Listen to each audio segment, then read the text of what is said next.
Everyone, আমরা বেলডাঙ্গা বাড়িতে এখন এসেছি। এই দেখো আমাদের বেলডাঙ্গা বাড়ি। আজকে আমরা দুপুরবেলায় ঝাপবান দেখতে গেছিলাম।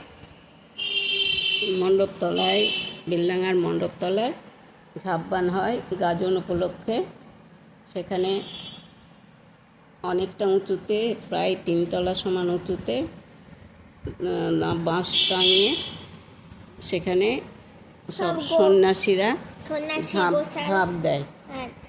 সকালবেলা থেকে গামছা সব লাল লাল গামছা সব পরে থাকে, আর ওরা শিবের পুজো করে। 15 দিন ধরে শিবের উপবাস করে থাকে।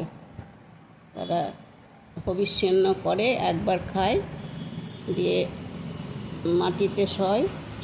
এইভাবে 15 দিন পরে এই আজকে হোমের দিন তারা ঝাঁপ মানে ওই করে, ওখান থেকে 3 তলা সমান উঁচু থেকে নিচে মাটিতে পড়ে। কিন্তু ঠাকুরের আশীর্বাদে কেউ কোনোদিন আহত হয় না, কারো কোনো আঘাত লাগে না। আর আরেকটা হয়, যেটা কোমরে ফুটিয়ে তার মধ্যে আলো দিয়ে আগুন জ্বালিয়ে কেউ কপালে এই জায়গাটাই পোটে, আর কেউ কোমরটাতে পোটে। তো ওটাতে আগুন জ্বালিয়ে আর একটা দল তার সঙ্গে এই গাছ দিয়ে ধূপের গুঁড়োগুলোকে ছড়িয়ে দেয়, আর তাতে আগুন আরও বেশি শিখায় জ্বলে ওঠে। দেখতে অদ্ভুত লাগে, অদ্ভুত সুন্দর জিনিস। আর প্রচুর লোকের সমাগম হয়, প্রচুর লোক দেখে, দাঁড়িয়ে দেখে, আর খুব ভালো লাগে দেখতে, খুব দেখার মতো সুন্দর জিনিস।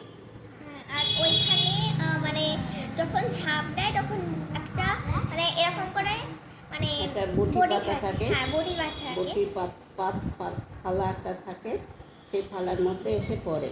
আর ওরা জয় শিব বলে লাফায়, জয় শিব বলে হাত জোর করে লাফায়।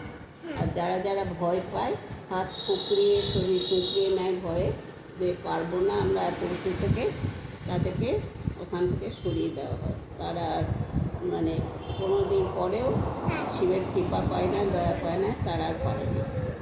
এটাই অনেক দিন ধরে, দীর্ঘদিন ধরে চলে আসছে। জায়গার নাম মণ্ডপতলা, হরিমতি স্কুলের কাছে। পিছনে হরিমতি স্কুল, আর তার সংলগ্ন এই শিবের মন্দির।